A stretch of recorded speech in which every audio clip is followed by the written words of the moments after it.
Hola, buen día, un cordial saludo a todos. Me presento. Mi nombre es Jesús Arellano. Soy profesor de la Universidad de los Andes, Táchira, Venezuela. Primeramente quiero manifestar mi gratitud por haberme invitado a formar parte del séptimo Congreso Internacional de Ciencias Económicas, Administrativas y Contables. La ponencia lleva por título Una visión crítica al efecto del control cambiario en la situación actual del sector agrícola productor de algodón. El objetivo central de esta investigación tiene como finalidad argumentar cómo las políticas cambiarias han influido y de qué manera en el deterioro del sector agrícola algodonero. El método empleado para precisar el foco de investigación consistió en una revisión documental desde una postura crítica, donde nos permite conocer los sistemas de control cambiario y contrastarlos con la situación actual del sector algodonero.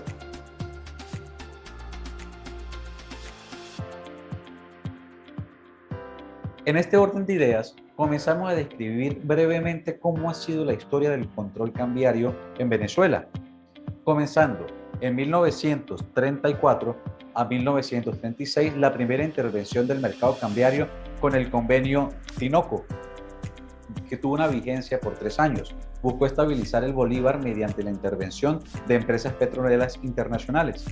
Seguidamente, el presidente Eleazar López Contreras, en 1937, autorizó la creación del Banco Central de Venezuela, siendo este el encargado de la compra y venta de divisas desde 1937 hasta 1982. Durante este periodo hubo varios acontecimientos en cuanto al control cambiario, pero seguía siendo el Banco Central de Venezuela el encargado de sus transacciones. Esta política duró 46 años aproximadamente. Para 1983 el Estado reconoce un déficit económico enorme en el famoso Viernes Negro y se vio obligado en cierta forma a implementar los controles que aquí donde surge el régimen cambiario diferencial mejor conocido como RECADI. Tuvo una vigencia de 5 años desde 1983 hasta 1987. Después de RECADI, el control cambiario estuvo a cargo del Ministerio de Hacienda desde 1988 hasta el 2002, una duración de 15 años aproximadamente.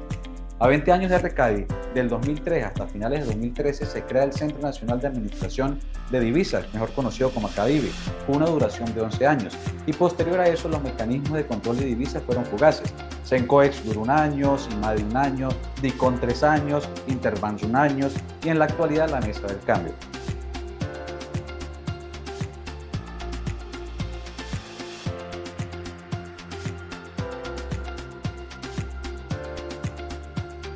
En Venezuela, la producción de algodón tiene un vínculo estrecho ligado al control de cambio, dado que dicho control afecta a la producción agrícola, porque mientras el control de cambio ha sido constante, la inflación no lo ha sido, o ha sido a mayores proporciones.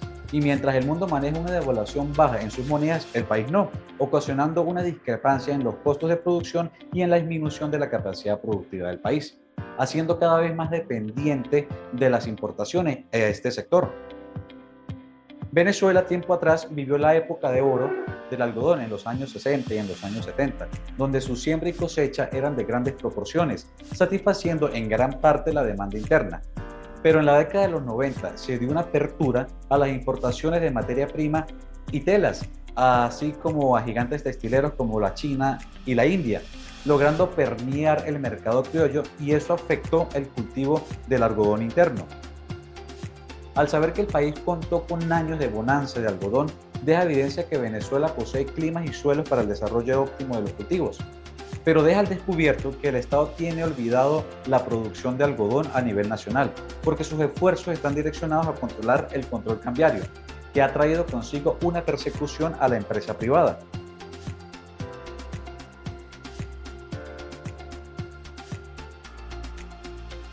Como resultado de esta investigación queda expuesto que es cada vez más notoria la dependencia del actuar del Estado en el sostenimiento de la nación, generando incertidumbre jurídica para futuras inversiones. Con lo camaleónico del control de las divisas, el beneficio inmediato es directamente al sector público, dado que genera más bolívares por dólar, lo que le permite financiar las cuentas públicas. La relación necesidad de divisas, en contraste con el otorgamiento de las mismas, ocasionó la liberación de ellas en el año 2019, que se le podía atribuir al difícil acceso a las divisas y manejo de políticas fiscales ineficientes. Ahora podemos pensar que al volver al sector, el algodonero, dependiente de las importaciones, es condenarlo al consumo de vestido extranjero a sobreprecio y a su vez la reducción notoria de la producción nacional y el desempleo de un grupo considerable de personas. En pocas palabras, el efecto son tan palpables como la ausencia de una política cambiaria eficiente, donde se aprovechen los recursos nacionales evitando la dependencia progresiva de las importaciones y la migración de un cultivo a otro.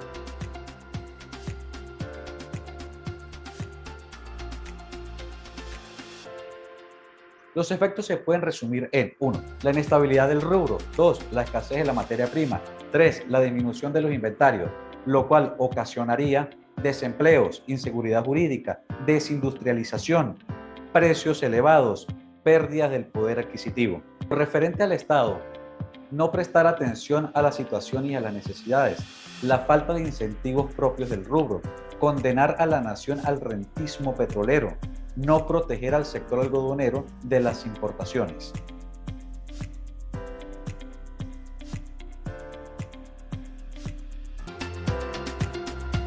Como aportes propios, se extraen acontecimientos derivados de lo investigado, como que los ajustes en los esquemas cambiarios que vistos desde una postura crítica son devaluaciones al bolívar, acomodadas a las necesidades gubernamentales del momento, tal vez disfrazando la inflación con controles y restricciones a las divisas, así como incrementar este rubro tan importante para la nación no depende de las importaciones, del producto ya terminado ni de la materia prima ya cosechada. Se evidenció que el tener un mercado interno dependiente de materias primas extranjeras y no poder financiarlas en un momento determinado acarrea escasez en el mercado interno.